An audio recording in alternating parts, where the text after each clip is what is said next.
जी को जो कावड़ लेके जाते हैं फिर जल चढ़ाते हैं, ये बोलते ये गलत है। तो बताइए कहाँ प्रमाण लिखा हुआ है कि ये गलत है? ग्रंथ में, अपने गीता में, वेद में, पुराण में कहीं भी कोई प्रमाण नहीं है कि भाई आप मतलब कावड़ लाओ, शिवलिंग पे जल चढ़ाओ। संत रामपाल जी महाराज जी के अनुयायी कहते हैं कि शिव भगवान नहीं है। तो महाकाल से ऊपर कौन सा परमात्मा हो सकता है? बहुत सरल और बढ़िया जवाब है अपने पास।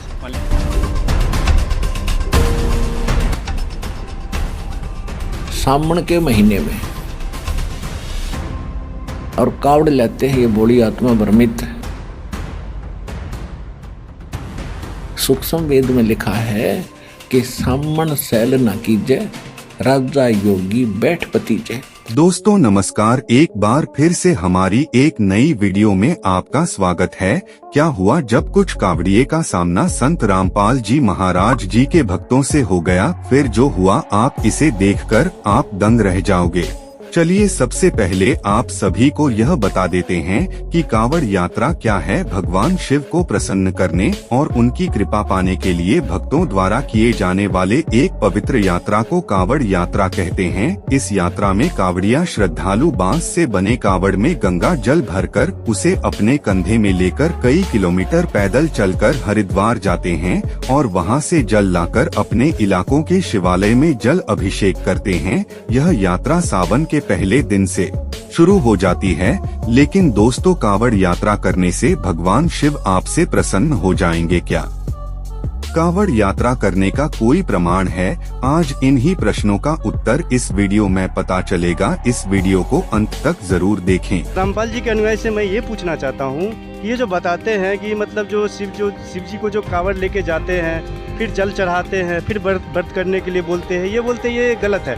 तो बताइए कहाँ प्रमाण लिखा हुआ है कि ये गलत है, शिव जी को जा करके जल चढ़ाना? आपका कहने का मतलब है सनातनी पूजाओं को मना करते हैं। तो ये बताइए कि ये कहाँ दिखाया गया प्रमाण कि ये करना गलत है? तो हमें बताइए, शिव जी को जल चढ़ाना या व्रत करना, जो मतलब सालों भर से मैं ये चीज़ कर रहा हूँ, शिव जी को जल चढ़ाना फिर कावड़ लेके कावड़ जाना जो है ये करता हूँ। लेकिन बताए ये लोग बता रहे हैं कि जो है कि ये गलत है। कहाँ गलत है? मुझे प्रमाण दिखाए।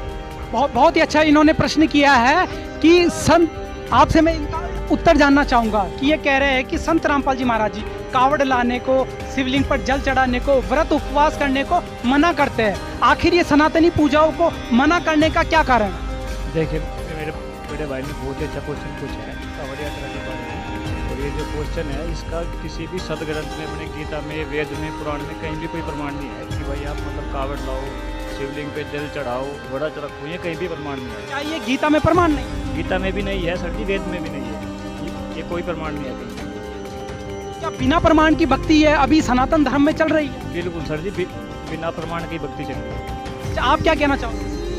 जी देखिए, ये जो साधना कर रहे हैं आज, भगवत गीता जी प्रथम है। हिंदू धर्म के जितने भी अनुयायी हैं या जितने भी हैं वो सबों के लिए मान्य है भगवत गीता जी। उसमें 18 अध्याय 700 श्लोक लिखे गए हैं। अगर इनकी साधना इतनी ही यथार्थ है और ये परंपरागत करते हुए आ रहे हैं तो उसका कहीं तो प्रमाण होता।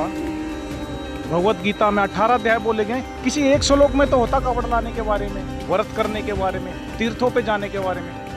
वेद में और भगवत गीता जी में, जो कि चारों वेद का सारांश भगवत गीता जी है, उसमें कहीं पे भी 700 श्लोक में किसी एक भी श्लोक में जो ये साधना कर रहे हैं इसके बारे में कहीं पे नहीं लिखा। इससे पता चलता है कि ये शास्त्र अनुकूल साधना नहीं है। अगर शास्त्र अनुकूल साधना नहीं है तो इसका प्रमाण भी कहीं गीता में होगा, किसी श्लोक में या किसी मंत्र? जी बिल्कुल, गीता के अध्याय 16 के श्लोक नंबर 23 और 24 में लिखा गया है कि उसमें भगवान अर्जुन को कह रहे हैं कि आपके लिए क्या भक्ति कर्म करने योग्य है और क्या नहीं करने योग्य है, इसके लिए ये शास्त्र ही प्रमाण है। शास्त्र हमारी भगवत गीता जी है जो चारों वेद का सारांश है। सर, आपका क्या प्रश्न है? आप भी पूछिए। सर, मेरा प्रश्न ये है कि मैंने शिव पुराण पढ़ा हुआ है, जिसमें शिव भगवान को ही महामृत्युंजय, महाकाल कहा गया है और भगवान बताया गया है। जबकि संत रामपाल जी महाराज जी के अनुयायी कहते हैं कि शिव भगवान नहीं है, कबीर साहेब भगवान है। तो हमें ये प्रमाण दिखाइए कि कबीर साहेब कहाँ पर भगवान है, किस चीज़ में ये शिव जी को तो महाकाल कहा गया, मृत्युंजय कहा। हाँ जी, महाकाल और शिव जी भगवान है। हाँ, भगवान कहा गया है जी। बहुत ही अच्छा इन्होंने प्रश्न रखा है। इन्होंने प्रश्न रखा है कि शिव जी को महामृत्युंजय कहा गया है, कालिज्य कहा गया है, महाकाल कहकर संबोधित किया गया है। लेकिन संत रामपाल जी महाराज उनकी पूजा को छुड़वाते हैं। यहाँ तक ये कहते हैं कि उनसे ऊपर भी कोई परमात्मा है। तो महाकाल से ऊपर कौन सा परमात्मा हो सकता है, ये इनके अनुयायियों से जानते हैं। तो सर, इनके प्रश्न का आप क्या जवाब देना चाहते हैं? इनके प्रश्नों का जो है सर बहुत सरल और बढ़िया जवाब है अपने पास मालिक की दया से।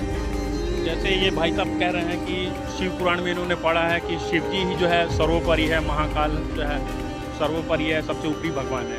लेकिन इनको हम प्रूफ के साथ प्रमाण के साथ दिखाना चाहेंगे श्रीमद् देवी भागवत दुर्गा पुराण में। और ये गीता प्रेस गोरखपुर से 138 नंबर पेज पे आप देख सकते हैं। ये संक्षिप्त देवी भागवत तीसरा स्कंद।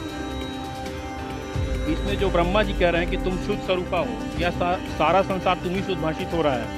मैं ब्रह्मा और शंकर, ये सर आप देख लीजिए, मैं ब्रह्मा और शंकर हम सभी तुम्हारी कृपा से विद्यमान है। हमारा आविर्भाव जन्म और तिरोभाव मतलब मृत्यु हुआ करता है। केवल तुम ही नित्य हो, जगत जननी हो, प्रकृति और सनातनी देवी हो। उसके बाद यहाँ आप देख सकते हैं सर, भगवान शंकर बोले देवी, जिनको ये सर्वश्रेष्ठ महाकाल मृत्युंजय कालंजय कह रहे हैं, वो भगवान बोल रहे हैं। भगवान शंकर बोले देवी, यदि महाभाग विष्णु तुम्ही से प्रकट हुए हैं, तो उसके बाद उत्पन्न होने वाले ब्रह्मा जी, ब्रह्मा भी तुम्हारे ही बालक हुए। फिर मैं तमोगुणी लीला करने वाला शंकर, क्या तुम्हारी संतान नहीं हुआ? अर्थात मुझे उत्पन्न करने वाली तुम ही हो शिवे।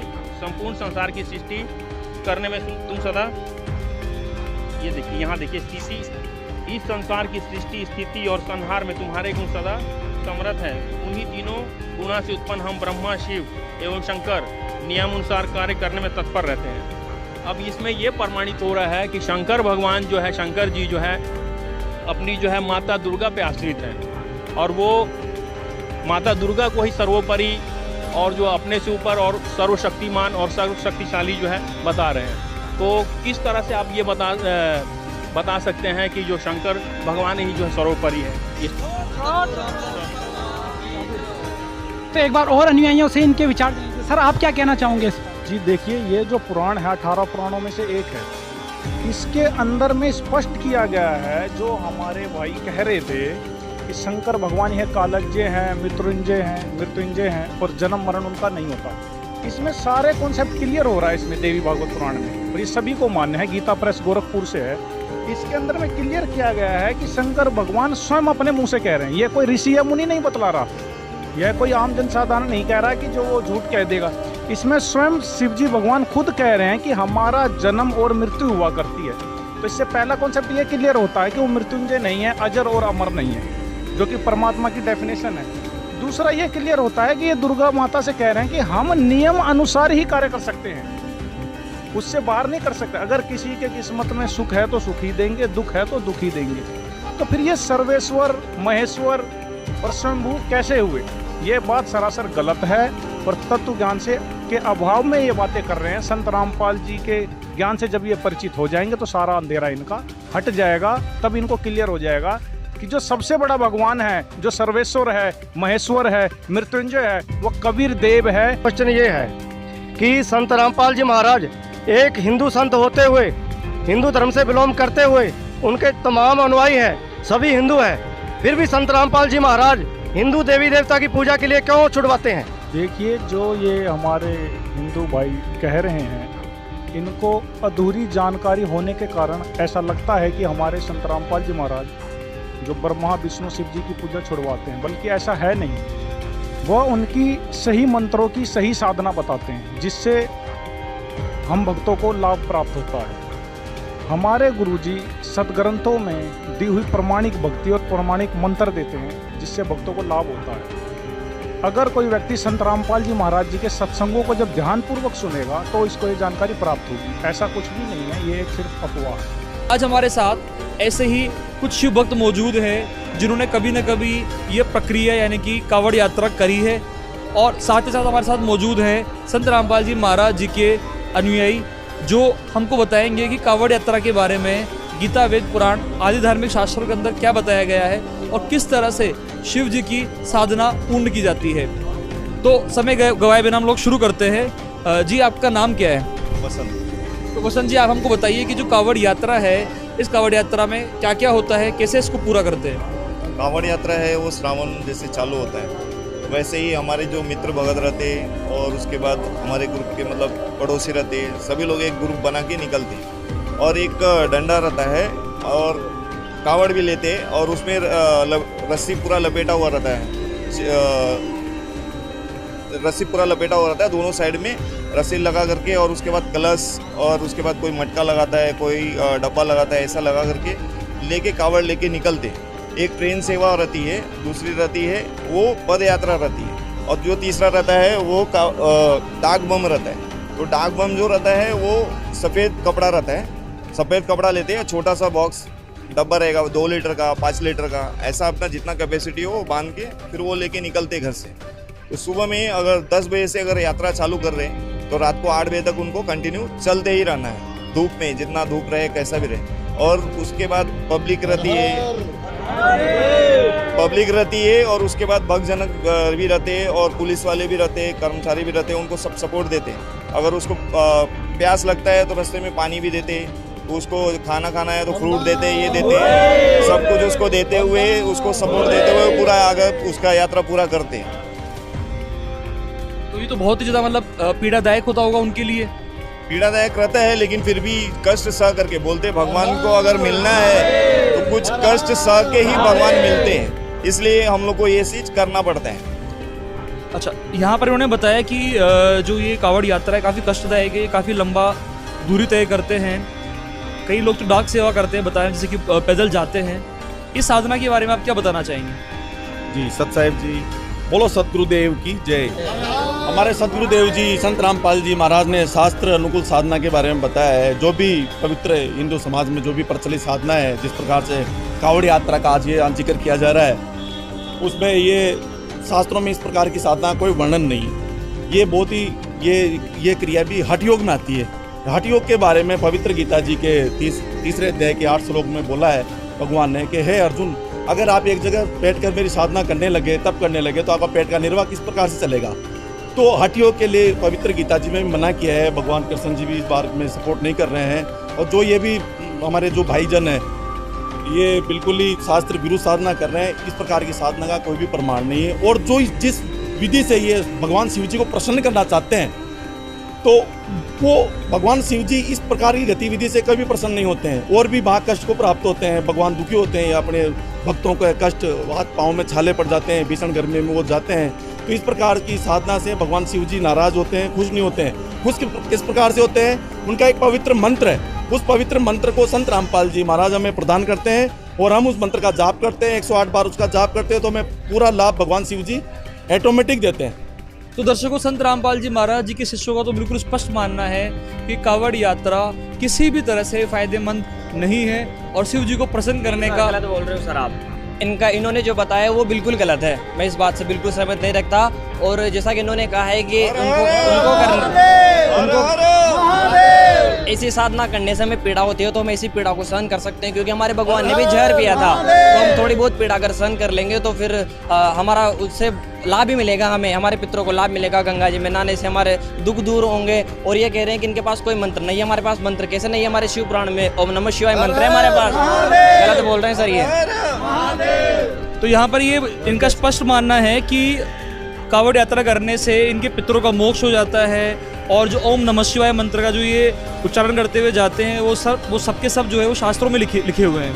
जी सत साहिब जी, हमारे सदगुरु जी संत रामपाल जी महाराज ने हमें बताया है, जो आपने भी बोला कि कावड़ यात्रा करने से हमारे पितरों की मुक्ति होती है या उनको वो अन्न पानी जो है प्राप्त होता है, तो ये बिल्कुल सरासर गलत है। यदि आपको नहीं पता है तो गुरु जी की दया से हम आपको बतलाना चाहेंगे कि श्रीमद् भागवत गीता के अध्याय 9 के श्लोक नंबर 25 में साफ साफ लिखा हुआ है कि पितृ पूजोगे तो पितरों को प्राप्त होगे, भूत पूजोगे तो भूतों को प्राप्त होगे। और काल ब्रह्म खुद कहता है कि यदि मेरी पूजा करोगे तो मुझे प्राप्त होगे। तो और आप ये देखो, कावड़ यात्रा में आप इतनी दूर दूर तक जाते हो, सावन के महीने में सबसे ज़्यादा जीव जंतु जो है धरती पर चलते रहते हैं, और हमारे पैरों के नीचे कितने कीड़े मकोड़े हमारे जो है पैरों से जो है दब के मर जाते हैं। तो उसका दोष किसको जाता है? आपको वहाँ पर फल प्राप्त होता है या उसका दोष लगता है? इसका अध्ययन आप खुद कर सकते हो कि इतनी ज़्यादा जो है हम जो है जीवों की हत्या करते हैं तो उसका हमें पुण्य मिलेगा, पाप मिलेगा। और मैं एक एग्जांपल बताना चाहता हूँ। अभी कुछ दिन पहले की बात है, कांवड़िए लोग कुछ जो है जा रहे थे, हरिद्वार को जा रहे थे। वहाँ पर एक धनी सेठ अपनी कार से अपने पूरे परिवार के साथ आ रहा था। उसका हुआ क्या, उसने जैसे ही वहाँ पर कदम रखा और कांवड़ियों ने थोड़ा सा, एक कांवड़ियों को टक्कर सा लग गया, तो उन्होंने पूरा जो है डंडा लेके और पूरा का पूरा उसके कार को पीट कर एकदम ख़त्म कर दिया। बच्चे किसी तरह अपना, वो पति जो है उसका तो था, अपने पत्नी को बच्चों को लेकर तुरंत भागा। तो इस तरह से ये बताओ, ये कांवड़ यात्रा आप पुण्य करने के लिए जा रहे हो या पाप करने के लिए जा रहे हो?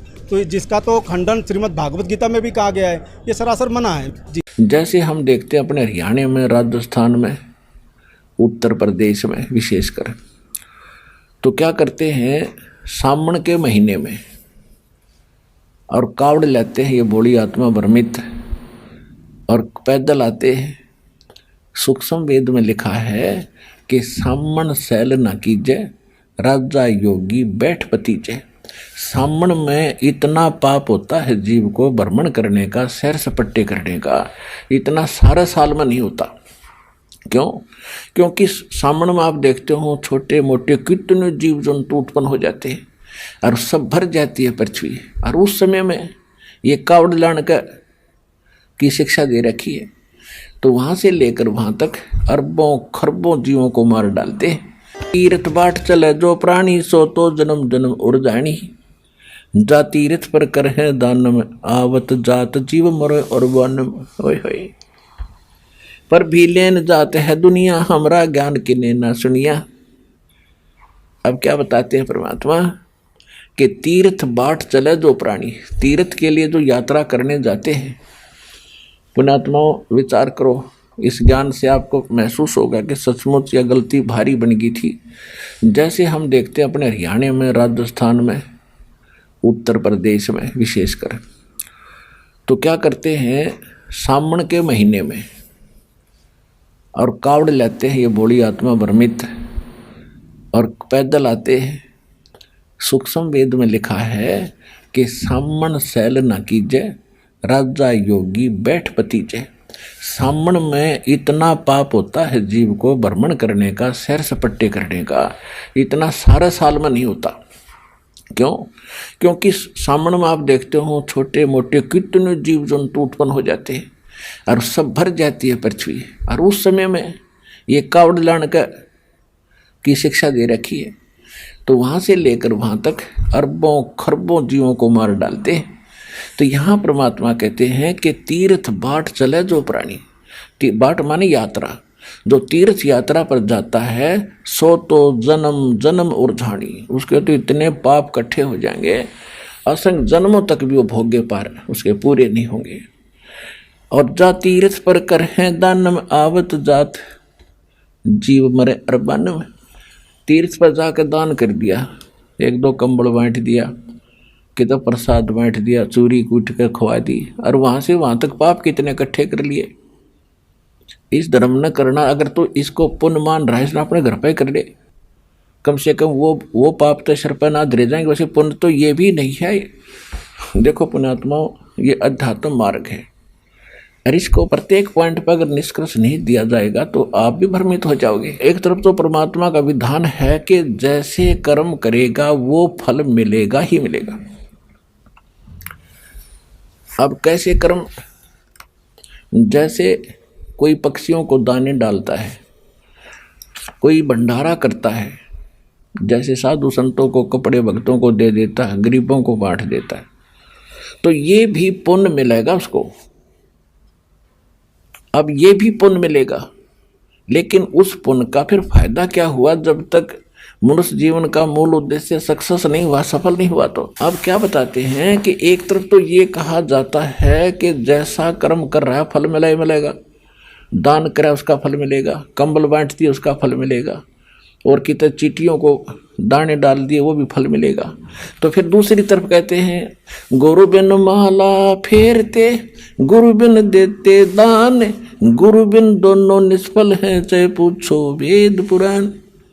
फिर ये भी कहा कि गुरु के बिना दान दे तो व्यर्थ है, तो इसका मतलब वो गलत हुआ।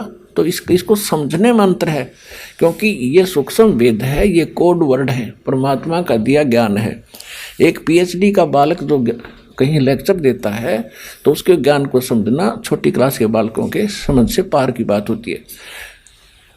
तो उस परमात्मा ने इस दास को बनाया है अपने गूढ़ रहस्यों को समझने योग्य।